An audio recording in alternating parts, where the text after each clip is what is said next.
Chào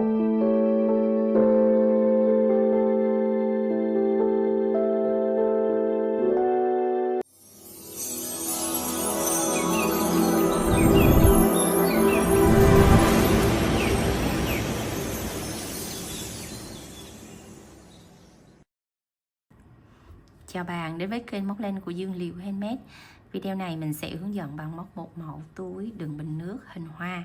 Thì nó sẽ có hai kiểu cách điệu. Một là chúng ta sẽ xài đựng bình nước như thế này. Hai là mình có thể đẩy hết cái phần túi này vào bên trong. Thì chúng ta sẽ có một cái giỏ hoa hướng dương rất là xinh xắn lung linh. Đó, bạn thấy cưng ha. Đó, thì để hoàn thiện được cái giỏ này, các bạn sẽ chuẩn bị cho mình những nguyên liệu như sau. Về len thì chuẩn bị cho mình là len miêu cô tông loại 125g. Các bạn có thể chuẩn bị qua sợi dệt cũng được ha. Đó, thì mình sử dụng những cái tông màu nổi nổi để cho cái túi của mình nó xinh xắn, ví dụ màu hoa hướng dương là màu xanh lá này. Cái móc mình hướng dẫn là đầu 4/0 thì tương ứng với kim là 2.5mm, tương ứng với cỡ sợi này nha. Rồi thì những cái nguyên liệu này Liễu vừa giới thiệu là Liễu đều có bán ở shop của mình, và các bạn có thể mua nguyên liệu bằng cách là mở vào bài mô tả, chúng ta kích vào link Shopee hoặc là Lazada để chọn mua những nguyên liệu này nha. Rồi các bạn cùng vào phần bài học với mình thôi nào. Rồi đầu tiên mình móc phần đáy túi trước nha, tạo cho mình một vòng tròn ma thuật. Mình sẽ móc bằng sợi màu nâu. Các bạn móc lên cho mình 2 mũi móc xích, rồi móc vào trong vòng tròn ma thuật này 12 mũi móc kép.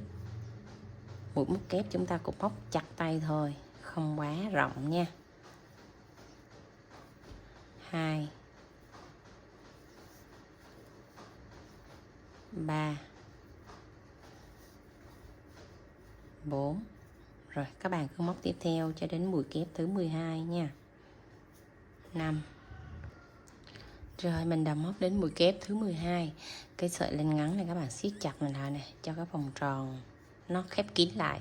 Sau đó chúng ta móc một mũi trượt vào ngay đỉnh đầu của mũi kép này, trượt lên qua là mình đã xong hàng đầu tiên. Bắt đầu lên hàng thứ hai, móc lên 2 mũi móc xích. Rồi mũi đầu tiên chúng ta sẽ nẹp sợi len thừa này đi vào trong hàng móc luôn. Mình sẽ móc một mũi kép bằng chiều cao của 2 mũi móc xích và móc tiếp một mũi kép tại chân móc này luôn. Như vậy là chúng ta sẽ có 2 mũi móc kép móc vào chung một chân móc như thế này. Rồi tiếp tục mình sẽ móc qua chân kế bên. Cũng tương tự mình sẽ móc 2 mũi móc kép vào chung một chân móc luôn nha.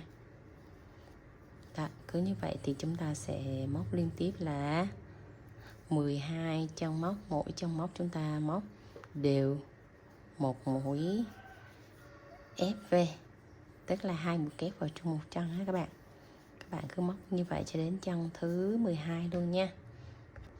Rồi mình móc đến mũi kép thứ 12 rồi thì chúng ta cũng trượt mũi tương tự vào ngay đỉnh đầu của mũi móc kép này, trượt lên qua. Tiếp tục lên hàng thứ 3, móc lên 2 mũi móc xích. Và chân đầu tiên chúng ta móc một mũi kép. Chân thứ hai, 2 mũi móc kép vào chung một chân móc.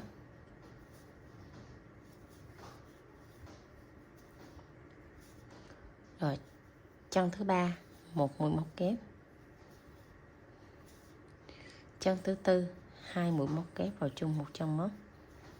Rồi cứ như vậy chúng ta sẽ móc đều là một kép đơn, một kép đôi, một kép đơn, một kép đôi, lặp lại như vậy cho đến chân cuối cùng này nha. Rồi, đến chân cuối cùng thì mình cũng kết hàng bằng một mũi trượt vào ngay đỉnh đầu của mũi móc kép đây, siết chặt lại. Rồi lên hàng tiếp theo mình lên 2 mũi móc xích nha.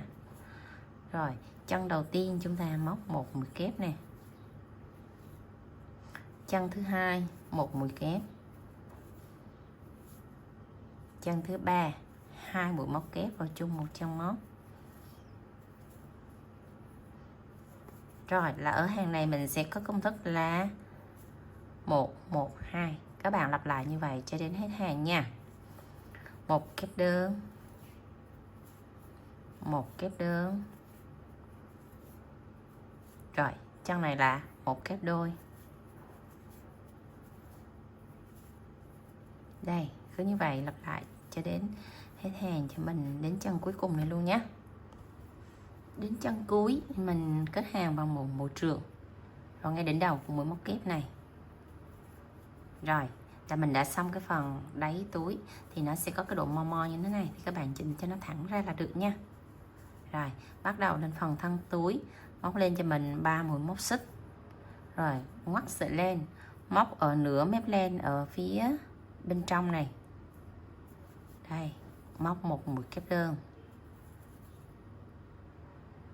Rồi cứ như vậy các bạn móc liên tục, mũi trong móc một mũi kép đơn, nhưng mà chúng ta móc ở nửa mép bên trong nha. Đó, để cho nó đứng cái thành túi lên, cho nên các bạn đều phải móc mũi nửa mép hết cho mình. Rồi các bạn cứ móc đều cho đến chân cuối bằng mũi nửa mép hết nha, không có tăng mũi, mũi trong móc đều là một mũi móc kép hết. Rồi mình đã móc xong này, mỗi chân móc một mũi móc kép nửa mép lên. Rồi chúng ta kết hàng bằng một mũi trượt vào ngay đỉnh đầu của mũi móc kép này, kéo lên qua. Rồi lên hàng tiếp theo móc lên 3 mũi móc xích này. Rồi mũi đầu tiên chúng ta móc một mũi kép đơn vào trong móc đầu tiên này. Rồi chân thứ hai một mũi kép đơn. Chân thứ ba mình sẽ móc một mũi kép ngoặt trước. Ngoặt trước tức là chúng ta không có móc vào cái chân móc này, mà chúng ta ngoặt xuống cái mũi móc ở dưới này nè. Đây. Và móc một mũi kép bình thường, chỉ là đổi cái chân để chúng ta lấy sợi len này. Chân tiếp theo chúng ta cũng lấy một mũi ngoặt trước và móc xuống dưới cái chân mũi kép này, một mũi móc kép ngoặt trước bình thường nữa. Đó. Rồi chân tiếp theo chúng ta lại móc vào đây đỉnh đầu của mũi móc kép, một mũi kép thường. Chân tiếp theo một mũi kép thường. Chân tiếp theo nữa một mũi kép thường. Rồi 3 mũi kép thường thì chúng ta sẽ lại móc một cặp một mũi kép đôi ngoặt trước này, một mũi kép đôi ngoặt trước đây.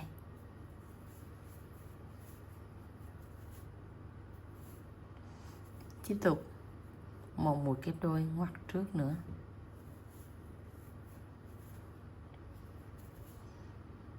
Đó. Rồi thì cứ như vậy các bạn sẽ móc 3 kép thường, 2 cặp kép đôi ngoặt trước, 3 kép thường, 2 cặp kép đôi ngoặt trước.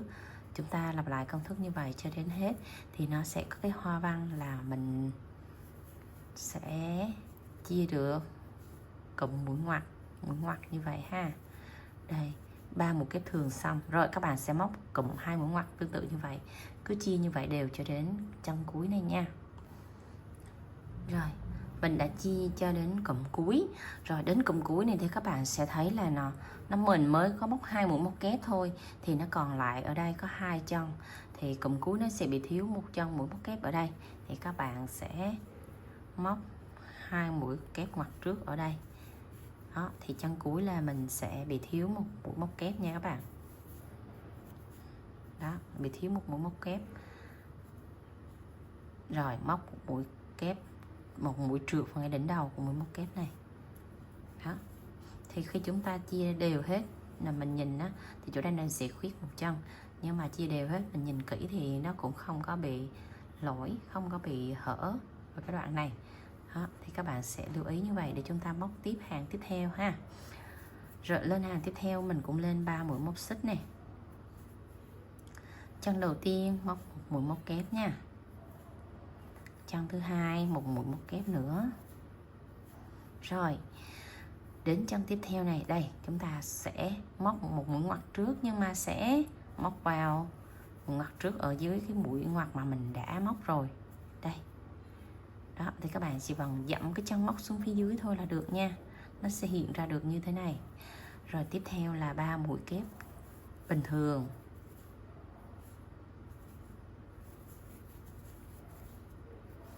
Đấy, 3 mũi kép thường. Rồi xong chúng ta lại móc một mũi kép ngoặt trước.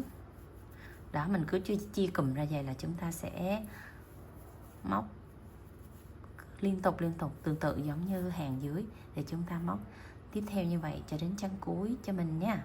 Đó. Rồi mình đã móc đến cụm cuối rồi nè các bạn. Móc một mũi trượt vào ngay đỉnh đầu của mũi móc kép này nhé. Đó, mình đã xong hàng thứ 3 của phần thân, thì các bạn sẽ móc tăng thêm cho mình 3 hàng nữa.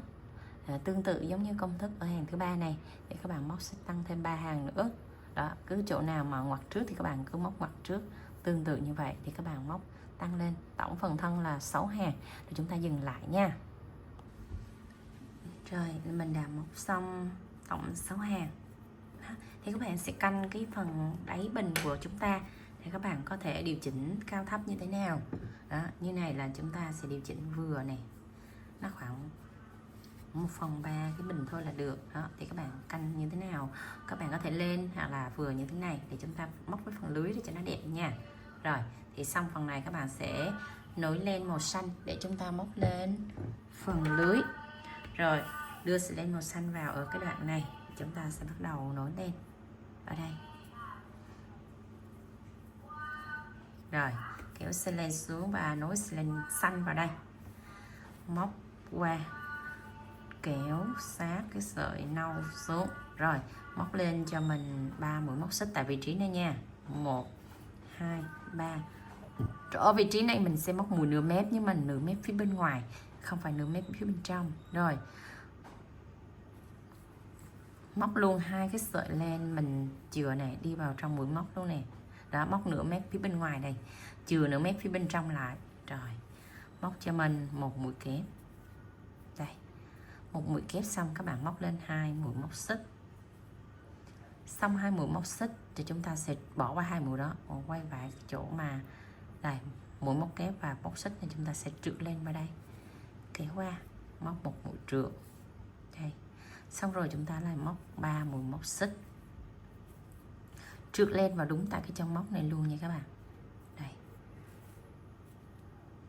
trượt lên qua. Rồi tiếp tục các bạn lại móc lên 3 mũi móc xích nữa. Rồi móc tiếp một mũi kép vào cái chân móc này cho mình luôn nhé. Xong một mũi kép các bạn móc 2 xích, 1 2. Xong rồi mình quay bỏ ra 2 mũi móc xích đó, quay qua cái chân này, trượt qua 2 sợi len luôn, móc vào đây một mũi trượt. Xong chúng ta lại móc 3 mũi móc xích, rồi trượt mũi vào tại cái chân móc đó luôn. Cái phần này là mình đang thiết kế ra cái đài hoa này các bạn. Đó, các bạn sẽ thấy là nó có 2 cái nhánh ra như thế này, mình sẽ thiết kế ra một cụm. Rồi tiếp tục ở đây thì chúng ta sẽ cắt lên cái phần len nâu đi nè, mình không sử dụng nữa thì chúng ta sẽ cắt luôn. Rồi thì ở đây có tổng 12 chân móc, lúc nãy mình chia 12 cái cụm này này, thì ở trên này các bạn cũng chia cho mình tổng là 12 cụm. Hoặc nếu các bạn có thể có cái bình nước nhỏ hơn thì các bạn sẽ chia cho mình 10 cụm. Thì chia làm sao khi quay lại là nó đủ tổng 10 cụm để các bạn tính cho nó đều. Còn khi các bạn chia 12 cụm thì cứ canh này, cứ canh ngay cái đường sống của cái cụm này là các bạn canh này 1 này, 2, 3, 4. Đó, cứ như vậy thì các bạn sẽ canh lên thì nó sẽ dễ hơn. Rồi, như mình đang móc cho cái túi đựng bình nước lớn thì mình canh chia ra 12 cụm, thì các bạn sẽ móc ở đây là 3 xích này. 1 2 3. Xong 3 mũi móc xích. Đây, đây, 3 mũi móc xích xong thì tách ra này, 1 chân, 2 chân, 3 chân, cắt ra 3 chân móc nha. Đâm kim vào chân thứ tư, nhưng mà cũng nửa mép len thôi. Đấy, đâm kim vào chân thứ tư và đâm vào nửa mép len, và chúng ta móc qua đây một mũi trượt.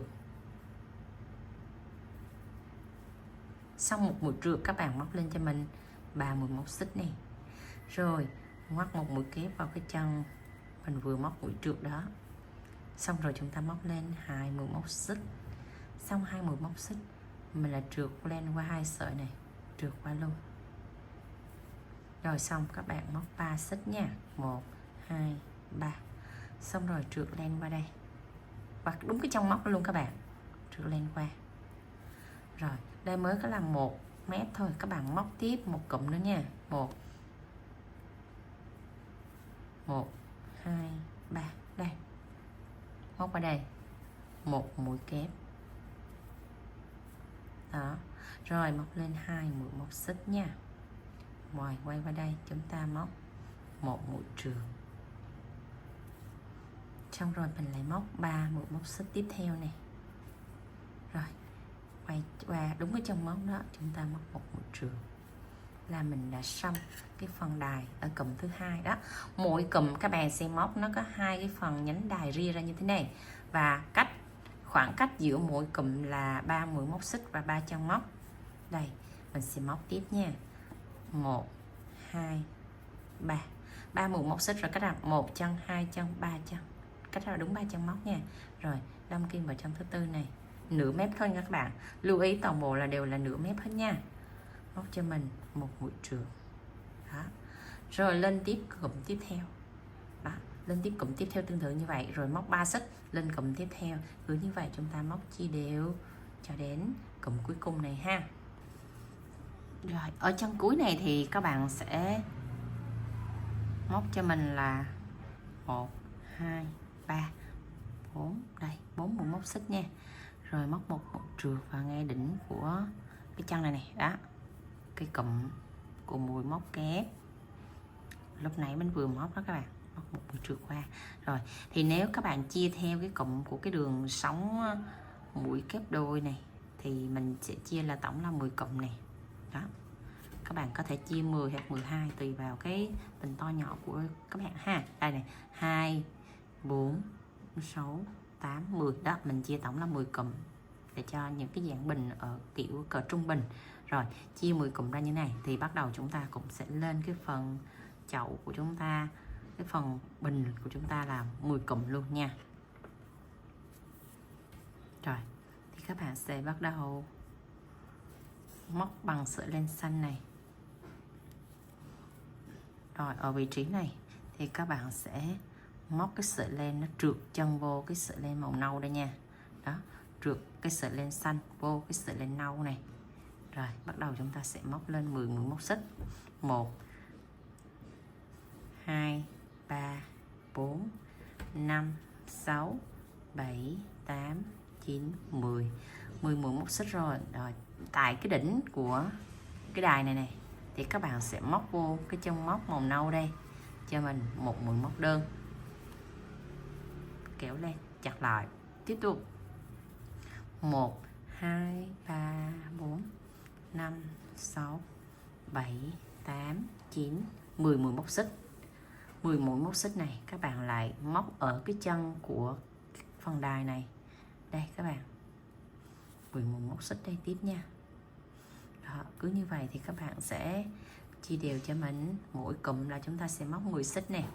Tiếp theo 1 2 3 4 5 6 7 8 9 10 10 mũi móc xích. Rồi qua cụm kép thứ ba đây. Rồi các bạn cứ móc như vậy cho đến cái cụm cuối cùng. Cái cụm cuối cùng là cái khoảng cách này thì các bạn chừa lại, mình sẽ hướng dẫn các bạn công thức nó khác chút xíu so với những cụm này nha. Rồi thì mình đã chia được 9 cụm rồi nè, mỗi cụm là 10 mũi móc xích ha. Đây còn cụm cuối cùng này, để tiếp giáp với cụm cuối cùng và chúng ta lên được những cái hàng tiếp theo thì các bạn sẽ đổi công thức như sau, và công thức này sẽ áp dụng cho tất cả các hàng lên trên nữa, nhưng đối với cái chân cuối cùng này thôi ha. Rồi thì các bạn sẽ móc công thức như sau, móc lên 5 mũi móc xích. Rồi xong 5 mũi móc xích chúng ta sẽ ngoắt trên kim 2 vòng len như thế này, xong rồi mình sẽ móc vô mũi trượt của cái mũi đơn này các bạn nè, đây kéo lên qua, chúng ta qua 2 lần len, qua 2 lần len, qua 2 lần len đó, qua 2 lần len 3 lần như thế này, xong rồi các bạn móc một mũi móc xích đó, thì nó sẽ tiếp giáp hai cụm này lại với nhau, nhưng mà nó sẽ tạo một cái đường góc ở giữa thành hình chữ V này để chúng ta móc tiếp theo nối lên nhé các bạn. Rồi móc một mũi móc xích xong chúng ta móc một mũi đơn vào tại cái chân móc này đó, đó móc một mũi đơn để tạo cái đường góc để chúng ta móc tiếp theo nha. Rồi bắt đầu từ cái chân này nối qua chân này thì các bạn sẽ móc 10 mũi móc xích. 1 2 3 4 5 6 7 8 9 10 10 mũi móc xích. Rồi chúng ta móc qua chân kế bên này đây, một mũi đơn. Tiếp theo 1 2 3 4 5 6 7 8 9 10 11 móc xích. Rồi qua chân kế bên này chúng ta móc một mũi đơn. Tiếp theo 1 2 3 4 5 6 7 8 9 10.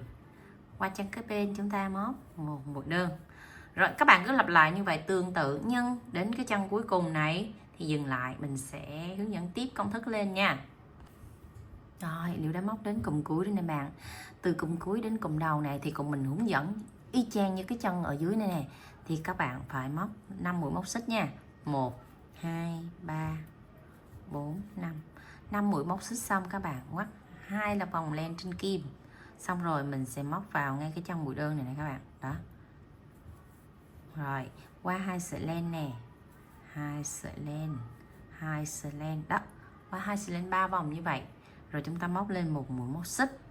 Rồi móc tại cái chân này một mũi đơn.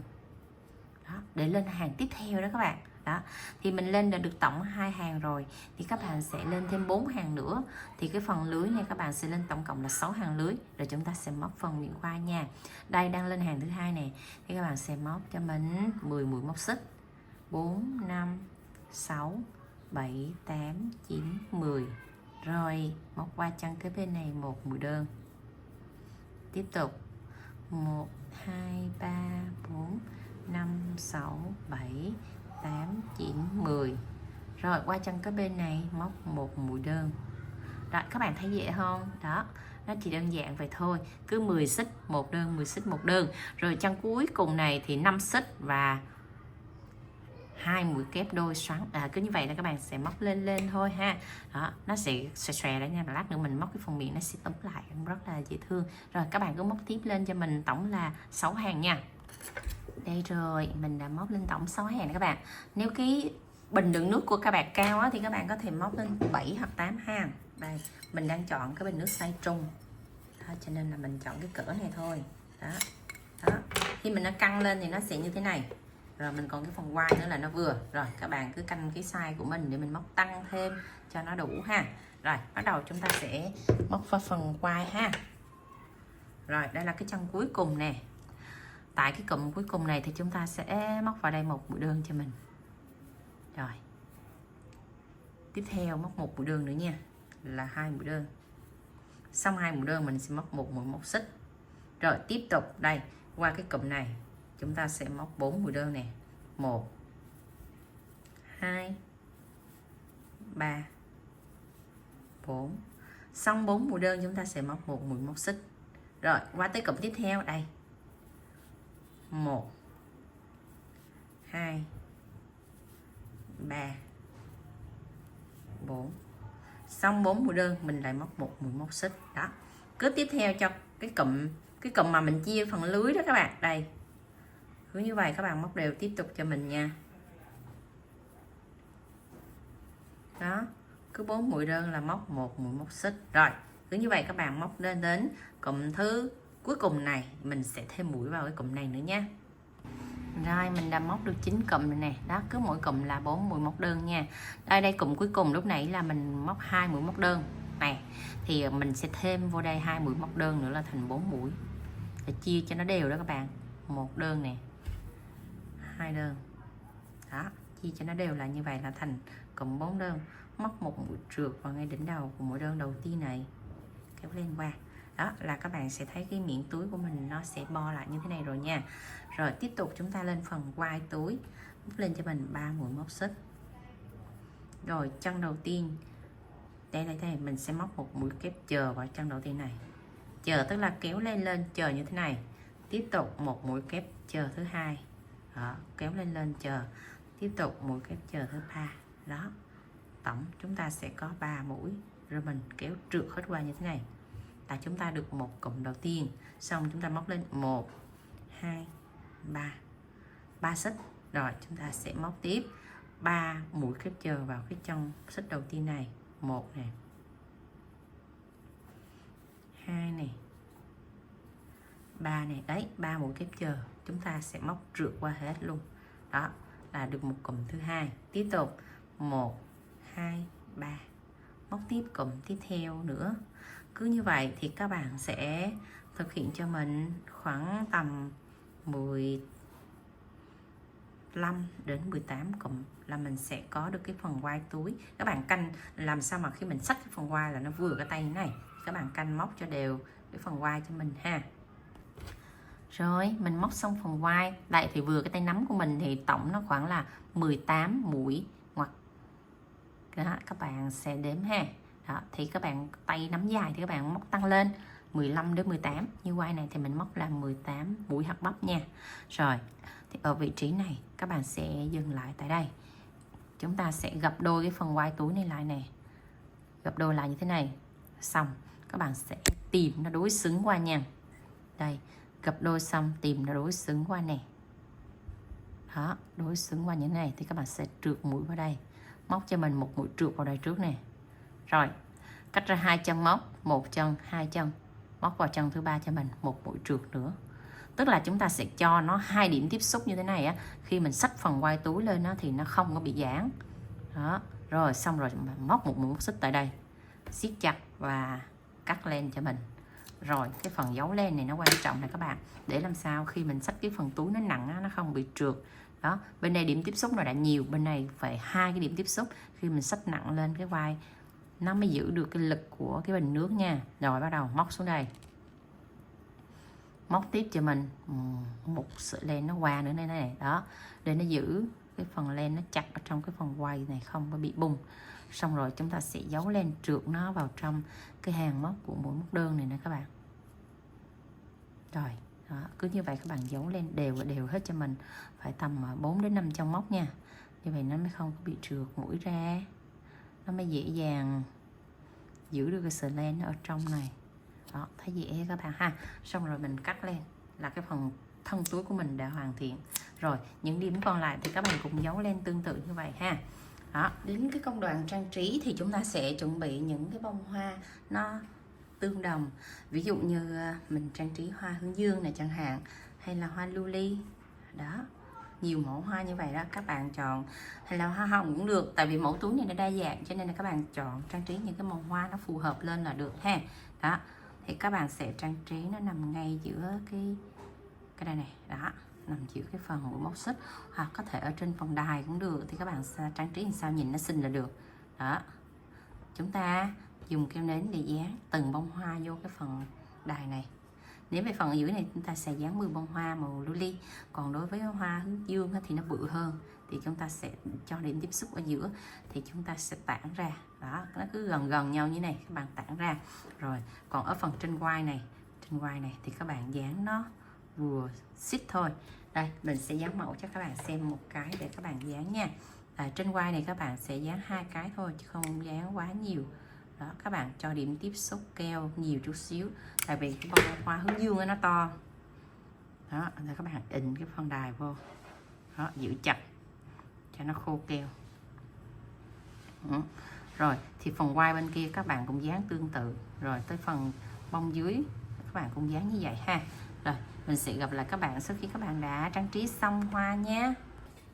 Xong rồi, mình đã trang trí hoa xong rồi đây. Mình chúc các bạn móc thành công nha. Nếu có đoạn nào các bạn chưa hiểu, các bạn thắc mắc thì các bạn cứ để lại bình luận bên dưới, Liễu sẽ trả lời bình luận sớm nhất để các bạn hoàn thiện được cái phần túi đựng bình nước xinh xinh này nha. Bye bye các bạn, hẹn gặp lại các bạn ở những video sau nha. See you.